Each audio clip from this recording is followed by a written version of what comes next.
të dashur, unë sot do t'ju tregoj rutinën time të fytyrës që bëj pothuajse çdo ditë. Ka ditë që nuk e bëj, por pothuajse çdo ditë unë bëj pikërisht këtë lloj masazhi dhe këtë lloj trajtimi që i ofroj fytyrës time. Më ndiqni hap pas hapi. Kjo është lëkura ime, pa filtra, dhe unë jam shumë e fiksuar me materialet. Gjithmonë mbaj materialet të cilat janë pambuk dhe të mos krijojnë probleme me lëkurën. Me këtë pajisjen, unë do të bëj një masazhim të lëkurës, me anë të së cilës kam mësuar këtu në Spanjë nëpërmjet një kursi që është Yoga Face, se si të masazhosh lëkurën tënde të fytyrës. Okej, filloj. Është shumë e butë.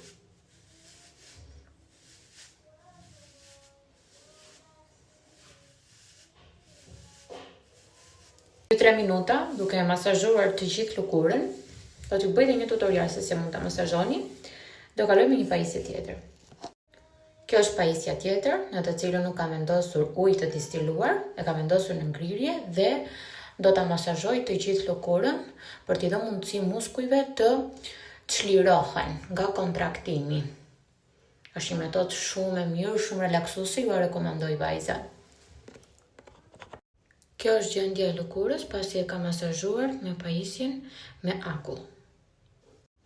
Ky vaj esencial unë e kam përdorur për qerpikët, rritje dhe ushqimin e qerpikëve, gjithashtu edhe të vetullave.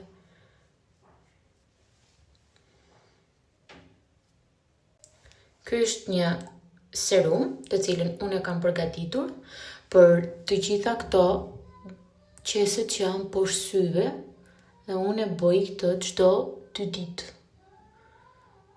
Edhe me një masazhim të lehtë rreth syve në këtë lloj mënyre. Ka njerë fantastike. E ka radhën kremi hidratant për natën, 100% natyral sigurisht.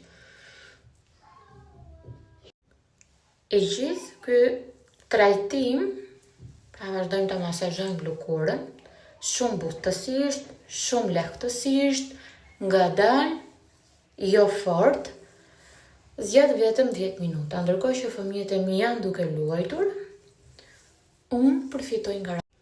Kjo është edhe gjendja e lëkurës, pasi u trajtua, u masazhua me pajisjet për kace, është shumë e butë dhe ju rekomandoj vajza ta keni.